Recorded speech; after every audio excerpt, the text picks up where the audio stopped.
మన ఆర్షధర్మం, మన భారతీయ సంస్కృతి, వీటి గురించిన విజ్ఞానం ఒక సముద్రం లాంటి.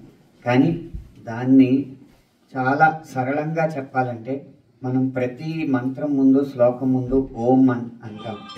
ఆ అకార ఉకార మకారాల ఓంకారం ఏమీ కాదు, భగవంతుడి పేరే ఓంకారం. ఓం అంటే దేవుణ్ణి పిలుస్తున్నట్టు అన్నమాట. ఆ ఏకైక భగవానుడు ఓం అన్న పేరుతో ఉన్నాడు. తర్వాత వచ్చిన మనం అనుకుంటున్న విష్ణువు, శివుడు, బ్రహ్మ, నారాయణుడు, రాముడు, కృష్ణుడు ఇవన్నీ కూడా ఆ ఏకైక భగవానుడి స్వరూప స్వభావ గుణగణాలు. అంటే ఇతను మంచోడు అని చెప్పడానికి ఒక పేరుతో చెప్తాం, ఇతను శక్తివంతుడు అని చెప్పడానికి ఒక పేరుతో చెప్తాం. అలాగే విశ్వంలోనూ, విశ్వం అంతటా అణువులోను వ్యాపించి ఉన్నాడు విష్ణువు. ఇలా ప్రతి పేరుకి రాముడు అని ఉందంటే రాముడు అంటే ఆనందింపజేసేవాడు అని అర్థం. కృష్ణ అంటే నలుపు అని అర్థం. అంటే అంత ఏదైనా దూరంగా ఉన్నది, మన స్పేస్, మన అంతరిక్షం మనకు నల్లగా కనపడుతుంది, అంతటి వైశాల్యం ఉన్నవాడు కాబట్టి కృష్ణుడయ్యాడు. తప్పితే వేరే వేరే వ్యక్తులు కాదు, వేరే వేరే పాత్రలు కాదు.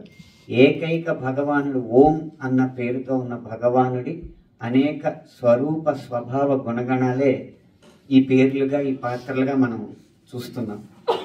ఆ ఓం అన్న పేరుతో ఉన్న భగవాన్ని ధ్యానం చేస్తున్నప్పుడు, అతని మీద ఏకాగ్రత కుదిర్చినప్పుడు, మనసు లగ్నం చేసినప్పుడు, ఆ తపస్సు చేసే వ్యక్తి యొక్క కర్మను అనుసరించి ఆ వాణి ఒక శ్లోకంగా, ఒక మంత్రంగా వినిపిస్తుంది.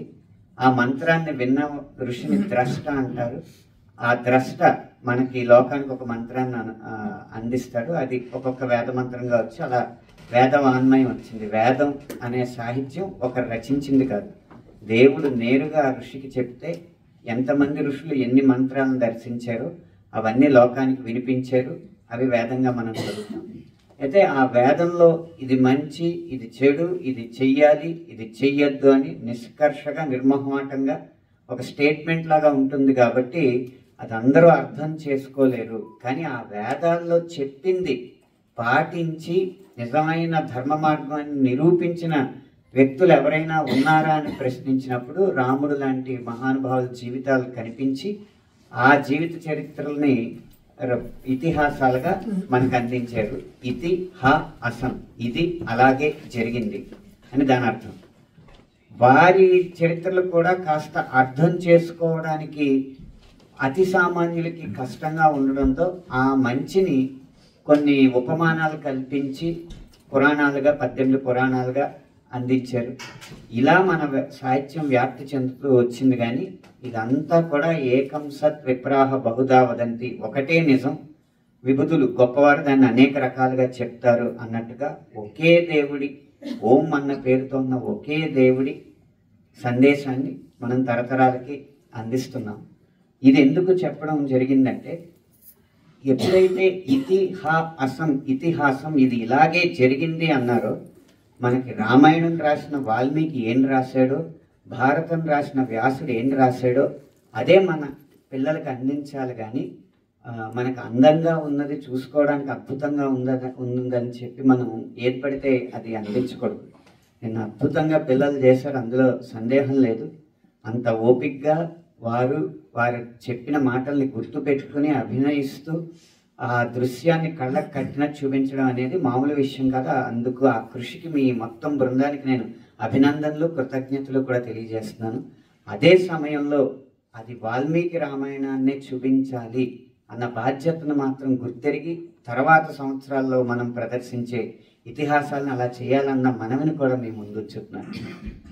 వరుసగా మనం రామాయణం, నిన్న కూడా నేను చెప్పడం జరిగింది, వరుసగా రామాయణం చూసుకుంటే పాయసం తాగితే పుట్టేలేదు. పాయసం ఒక ఔషధం లాగానే తీసుకున్నారు. పాయసం తాగిన తర్వాత 3 నెలలకు గర్భవతులు అయ్యారు. ఆ తర్వాత 9 నెలలకి, అంటే పాయసం తాగిన 11 నెలలకి ఇంచుమించుగా కాన్పు జరిగిందనమాట. అది చాలా వైద్య శాస్త్రానికి అనుగుణంగానే జరిగింది. ఆ తర్వాత రాయిని తాకితే అహల్య అవ్వలేదు, ఆ కథ వేరు. అహల్యని కనిపించకుండా ఇక్కడే తపస్సు చేసుకొని గౌతముడు శపిస్తే ఆమె కూర్చున్న చోట పుట్టలు, ఆ పుట్టల మీద తీగలు ఇవన్నీ పట్టేసి ఆవిడ చుట్టూ ఉండడం వల్ల ఆవిడ కనిపించలేదు. రాముడు వచ్చేటప్పటికి ఆ దివ్యమంగళ ప్రకంపనలు తన వైపు వచ్చి, అవును ఒక పుణ్యమూర్తి వచ్చాడని చెప్పి ఆ పుట్టల నుంచి చీల్చుకుని ఆమె లేచింది. అలాగే లక్ష్మణుడు గీత గీయలేదు, నువ్వు ఇక్కడే ఉండు నేను వచ్చేదాకా అన్నాడు తప్పితే లక్ష్మణుడు ఒక గీత గీయలేదు. తర్వాత ఏమో శబరి వచ్చి ఎంగిల్ చేసి రాముడికి పళ్ళు ఇవ్వలేదు. శబరి కొన్ని పళ్ళు టేస్ట్ చూసి ఈ జాతి పళ్ళు బాగున్నాయి అంటే మన ఖర్జూరాల్లాగా డ్రై ఫ్రూట్స్ అనమాట ప్రిజర్వ్ చేసి ఉంచింది.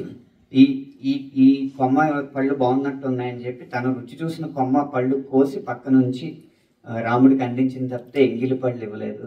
అలాగే ఏదో రాళ్ళు ఇసిరితే వారధి పైన తేలడం, ఆ తేలడం వల్ల తేలిన రాళ్ళ మీద నడవడం ఇలాంటివి చూపెడుతూ ఉంటారు మన సినిమాలు. అలా జరగలేదు. అది పక్కా సివిల్ ఇంజనీర్ ఎలా నిర్మిస్తాడో అలాగే ఆ వారధిని నిర్మించారు. సముద్రం నేను నీకు దారి ఇవ్వలేను కానీ ఎత్తు పల్లం చేయగలను, నువ్వు ఎక్కడైతే వారధి కడదాం అనుకుంటున్నావో అక్కడ మోకాళ్ళ లోతు, అదే మనిషి నడవగలిగేంత లోతు వరకు మేట వేసి అక్కడి నుంచి మానవ ప్రయత్నంతో వారధి కట్టుకోవాల్సిన బాధ్యత నీదంటే దాన్ని పునాదిగా చేసుకుని నలుడు నీలుడు ఒక సివిల్ ఇంజనీరింగ్ ప్రక్రియలన్నీ ఉపయోగించి ఆ వారధిని నిర్మించడం జరిగింది.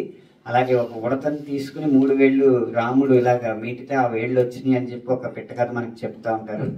అసలు రాముడు వారధి మీద నడవడమే జరగలేదు. రాజన్నవాడు నేల మీద నడవకూడదు అన్న సూత్రాన్ని అనుసరించి రథం లేదు కాబట్టి మన యుద్ధం లో బడ్జెట్ కాబట్టి నేనే నీకు రథం అని చెప్పి ఆంజనేయ స్వామి రాముడిని భుజాల మీద మోసుకు వెళ్ళాడు, లక్ష్మణుడిని అంగదుడు మోసుకు వెళ్ళాడు. ఇలా రకరకాలు. ఇక కడుపులో ఏదో భాండాగారం ఉంది, దాన్ని కొడితేనే కానీ రావణాసుడు చావుడు అంటే రాముడు ధర్మం తప్పాడు అని చెప్పి ఒక కథ మనకి సినిమాల్లో చూపెడతా ఉంటారు. అదేమి కాదు, రావణాసురుడు మనిషి వల్లే చావాలి అనేది, అంటే మనుషులు తప్ప ఇంకెవరితోనూ నాకు మరణం ఉండకూడదని బ్రహ్మదేవుడి దగ్గర వరం కోరుకుంటాడు. కాబట్టి ఎవరు బ్రహ్మాస్త్రం ప్రయోగించినా పనవదు. రాముడు మనిషిగా బ్రహ్మాస్త్రం ప్రయోగించాడు కాబట్టి రావణాసురుడిని సంహరించగలిగాడు. ఇలా ఆ తర్వాత ఉత్తర రామాయణంలో లవకుశుడికి రాముడికి యుద్ధం అయినట్టు ఏకంగా పెద్ద సినిమా, అద్భుతమైన పాటలు మనం చూస్తూ ఉన్నాం. అది కూడా నిజం కాదు. కేవలం లవకుశులు రాముడు యజ్ఞం చేసిన ప్రదేశానికి వచ్చి రామాయణాన్ని గానం చేశారు తప్పితే రాముడితో యుద్ధం చేయలేదు. ఇలా వరుసగా ఎన్ని చూసుకున్నా కూడా ఈ కల్పనలన్నీ మనం మన పిల్లలకి అందించడం ద్వారా మనం మన ధర్మానికి అన్యాయం చేసిన వాళ్ళు అవుతామే కానీ మన ధర్మాన్ని ముందుకు తీసుకెళ్ళిన వాళ్ళము. మీరు చూపించిన ఆ సృజనాత్మకతకి ఈ సత్యాల్ని కూడా జోడిస్తే మీ జన్మ సార్థకం అవుతుంది అని చెప్పి నేను మనస్ఫూర్తిగా మీకు మనవి చేసుకుంటున్నాను.